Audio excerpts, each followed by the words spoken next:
இந்த உலகத்துல யாரா இருந்தாலும் நம்மளோட சூழ்நிலையை புரிஞ்சுக்கிட்டு நமக்கு தேவையான நேரத்துல செய்யக்கூடிய எந்த ஒரு சின்ன உதவியா இருந்தாலும் சரி, அதை நம்மளோட வாழ்க்கையில எப்பவுமே மறக்கக்கூடாது. அப்படி உங்களுக்கு உதவி செய்யறவங்க உங்களோட கணவன், மனைவி, பெற்றோர்கள், உறவினர்கள், நண்பர்கள், சகோதரர்கள், ஏன் அப்படி இல்லாம ஐந்தறிவு ஜீவனா இருந்தா கூட அவங்க செய்யக்கூடிய சின்ன உதவியை கூட உங்களோட வாழ்நாள்ல எப்பவுமே மறக்காதீங்க. வணக்கம் and welcome to Kannamma stories. உங்க கூட பேசிட்டு இருக்கிறது கீது. வைரபுரி அப்படிங்கிற கிராமத்துல ஒரு பெரிய செல்வந்தர் வாழ்ந்துட்டு வந்தாரு.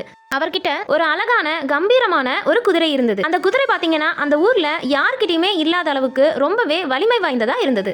அவர் எந்த ஊருக்கு வியாபாரத்துக்கு போனாலும் அந்த குதிரையில தான் பயணம் செய்வாரு. அந்த குதிரையை பாக்குறதுக்காகவே அந்த ஊர் மக்கள்ல இருந்து பக்கத்து ஊர் மக்கள் வரைக்கும் வந்து பார்த்துட்டு போவாங்க. அவர் வச்சிருந்த இந்த குதிரையால அவரோட மதிப்பும் மரியாதையும் கூட அதிகமாச்சுன்னு சொல்லலாம். அப்படியான அந்த குதிரையை அவரும் ரொம்ப நல்லாவே கவனிச்சுட்டு வந்தாரு. ஒரு நாள் அந்த செல்வந்தர் பக்கத்து ஊருக்கு தன்னோட வியாபாரத்துக்காக அந்த குதிரையில பயணம் செஞ்சாரு. ஒரு காட்டு வழியா பயணம் செஞ்சு அந்த ஊரையும் அடைஞ்சிட்டாரு. அவரோட வியாபாரமும் ரொம்ப நல்லாவே நடந்தது. அதுல நிறைய லாபமும் கிடைச்சது. உடனே தன்னோட சொந்த ஊருக்கு கிளம்பணும் அப்படின்னு முடிவு செஞ்சு மறுபடியும் அந்த காட்டு வழியாவே இரவு நேரத்துல புறப்பட்டாரு. ரொம்ப தூர பயணம் அப்படிங்கறதால குதிரை ரொம்பவே சோர்வா இருந்தது. மெதுவாவே அந்த காட்டை கடந்து வந்தாங்க. காட்டோட நடுப்பகுதிக்கு அந்த செல்வந்தர் வரும்போது குதிரையையும் செல்வந்தரையும் வழிபறி கொள்ளக்காரங்க வழிமறைச்சாங்க. செல்வந்தர் ரொம்பவே பயந்து போயிட்டாரு. அந்த குதிரையை ரொம்ப இறுக்கமா பிடிச்சிட்டாரு. தன்னோட முதலாளியை காப்பாற்றணும் அப்படிங்கிறதுக்காக அந்த குதிரை கொள்ளையர்கள் கிட்ட ரொம்பவே போராடிச்சு. அந்த கொள்ளையர்கள் 4 பேரும் அந்த குதிரையை மாறி மாறி தாக்க ஆரம்பிச்சாங்க. அவங்களோட அந்த தாக்குதலால குதிரைக்கு ரொம்ப பலமாவே அடிபட்டுருச்சு. ஆனா தன்னோட முதலாளியை காப்பாத்துறதுக்காக வேகமா ஊருக்கு ஓடி போச்சு. ஒரு வழியா கொள்ளையர்கள் கிட்ட இருந்து செல்வந்தரை காப்பாத்தி அவரோட வீட்டுக்கு பத்திரமா அந்த குதிரை கொண்டு போய் சேர்த்துருச்சு. குதிரைக்கு பலமா அடிபட்டிருக்கிறதால வேலையாட்கள் கிட்ட சொல்லி குதிரையை நல்லா கவனிச்சுக்க சொன்னாரு செல்வந்தர். நாளடைவுல தான் தெரிய வந்தது அந்த கொள்ளையர்களோட தாக்குதலால குதிரைக்கு சரியா நடக்க முடியல, கண் பார்வையும் தெளிவா தெரியல அப்படிங்கிறது. இந்த விஷயம் தெரிஞ்சதுமே செல்வந்தர் அந்த குதிரையை வெறுக்க ஆரம்பிச்சிட்டாரு. எந்த இடத்துக்குமே அந்த குதிரையில பயணம் செய்யறதே இல்ல. அது மட்டும் இல்லாம இது போல நொண்டியான குதிரையை தான் கிட்ட வச்சிருந்தா தனக்கு தான் அவமானம் அப்படின்னு நினைச்சு தன்னோட வேலையாட்கள் கிட்ட சொல்லி குதிரையை துரத்தி விட சொன்னாரு. வேலையாட்களும் செல்வந்தர் சொன்னது போல அந்த குதிரையை ஊருக்கு வெளியில இருக்க காட்டுக்குள்ள துரத்தி விட்டாங்க. ஆனா அந்த குதிரை மறுபடியும் செல்வந்தரோட வீட்டை கண்டுபிடிச்சு வந்துருச்சு. இதை பார்த்ததுமே ரொம்பவே கோபமான செல்வந்தர் தன்னோட கைகளாலேயே ஒரு குச்சி எடுத்து அந்த குதிரையை அடிக்க ஆரம்பிச்சாரு. குதிரையோட சத்தம் கேட்டு ஊர் மக்கள் எல்லாமே செல்வந்தர் வீட்டு முன்னால திரண்டுட்டாங்க.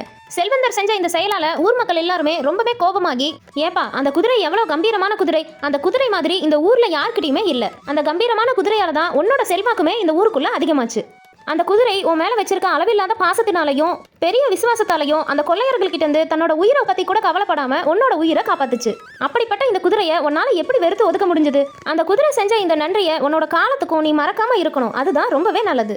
இந்த நாள்ல இருந்து ஒவ்வொரு வாரமும் ஊர்ல இருக்க பெரியவங்க ஒவ்வொருத்தரா வந்து அந்த குதிரையை நீ எந்த அளவுக்கு சரியா கவனிச்சுக்கிற அப்படிங்கறத கவனிச்சுக்கிட்டே இருப்போம். அந்த குதிரைக்கு உன்னால ஏதாவது தீங்கோ இல்ல கவனக்குறைவோ ஏற்பட்டுச்சுன்னா அதோட விளைவு உனக்கு பெரிய தண்டனை கண்டிப்பா கிடைக்கும் அப்படின்னு ஊர் பெரியவர்கள் எல்லாமே செல்வந்தரை எச்சரிச்சுட்டு கிளம்பிட்டாங்க.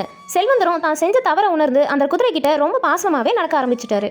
இதே போல தாங்க நம்மளோட வாழ்க்கையில யார் நமக்கு எந்த ஒரு சின்ன உதவி செஞ்சாலும் சரி, அது மனிதர்களா இருக்கலாம், விலங்குகளா இருக்கலாம், ஏன் பறவைகளா கூட இருக்கலாம், யாரா இருந்தாலும் நம்மளோட சூழ்நிலையை புரிஞ்சுட்டு அந்த நேரத்துல செய்யக்கூடிய உதவி ரொம்பவே மதிப்பு வாய்ந்தது. உங்களுக்கும் உங்களோட வாழ்க்கையில ஏதாவது ஒரு சூழ்நிலையில யாராவது ஒருத்தர் செய்யக்கூடிய சின்ன உதவியா இருந்தாலும் சரி, அந்த உதவியை மட்டும் எப்பவுமே மறந்துடாதீங்க. நீ என்ன சின்ன உதவி தானே செஞ்ச அப்படின்னு எப்பவுமே உதவியோட மதிப்பை குறைச்சு மட்டும் மதிப்பிடாதீங்க. எப்பவுமே உங்களை சுத்தி இருக்கிறவங்க கிட்ட அன்போட இருங்க, உதவி செய்யுங்க, உங்களுக்கு மதிப்பு கொடுங்க.